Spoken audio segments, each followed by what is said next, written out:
அவர்கள் ஆட்சியில் 12 ஆண்டுகளில் செய்ததை விட 6 ஆண்டுகளில் பல மடங்கு சாதனைகளை நாம் செய்து வருகிறோம். பிரதமர் நரேந்திர மோடி பெருமிதத்துடன் பேச்சு. குஜராத்தின் அகமதாபாத்தில் 2ஆம் கட்டமாக 8.25 கிலோமீட்டர் தொலைவிற்கும், சூரத் நகரில் 40.35 கிலோமீட்டர் தொலைவிற்கும் மெட்ரோ ரயில் திட்டம் செயல்படுத்தப்படுகிறது.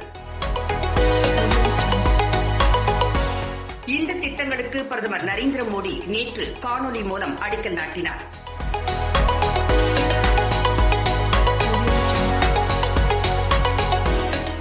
அப்போது அவர் பேசுகையில், கடந்த கால ஆட்சியில் சுமார் 12 ஆண்டுகளில் 225 கிலோமீட்டர் தொலைவிற்கு மட்டுமே மெட்ரோ ரயில் பாதை அமைக்கப்பட்டது.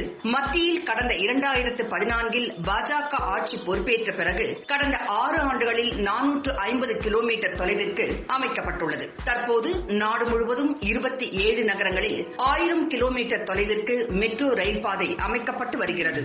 அனைத்து வகையான போக்குவரத்திற்கும் ஒரே அட்டையை பயன்படுத்தும் வகையில் புதிய திட்டம் வர உள்ளது. உலகில் அதிவேகமாக வளர்ச்சி அடையும் நகரமாக குஜராத்தின் சூரத் உருவெடுத்துள்ளது. ஜவுளித்துறையின் மையமாக இந்த நகரம் மாறியுள்ளது. அதே வேளையில் உலக அளவில் தயாராகும் 10 வைரங்களில் 9 வைரங்கள் சூரத்தில் பட்டை தீட்டப்படுகின்றன. ஒரு காலத்தில் சூரத் மக்கள் தொகையில் 20% பேர் குடிசைகளில் வாழ்ந்தனர். இன்று இந்த எண்ணிக்கை தற்போது 6% குறைந்துள்ளது. தங்கள் வாழ்வை வளமாக்கிக் கொள்ள இந்தியா முழுவதும் இருந்து ஏராளமானவர்கள் சூரத் நகருக்கு வருகின்றனர். குஜராத் தலைநகர் காந்தி நகர் ஒரு காலத்தில் அரசு ஊழியர்கள், ஓய்வு பெற்றோரின் நகரமாக இருந்தது. தற்போது கல்வியின் அடையாளமாக மாறியுள்ளது.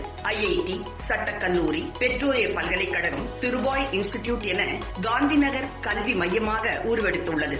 இளைஞர்களின் நகரமாகவும் மாறியுள்ளது. கல்வி வேலைவாய்ப்பிற்காக ஏராளமான இளைஞர்கள் காந்தி நகரில் குவிந்து வருகின்றனர். உலகின் பாரம்பரிய நகர அந்தஸ்து அகமதாபாத்திற்கு கிடைத்துள்ளது. பழம் பெருமைகள் மாறாமல் அகமதாபாத் நகரம் புது பொலிவுடன் பெற்று வருகிறது. உலகின் மிகப்பெரிய மைதானம், நவீன ரயில் நிலையம், 6 வழி சாலை என அகமதாபாத் நவீனமயமாகிக் கொண்டு வருகின்றது. அடுத்த கட்டமாக அகமதாபாத், சூரத், மும்பையை இணைக்கும் புல்லட் ரயில் திட்டம் செயல்படுத்தப்பட உள்ளது.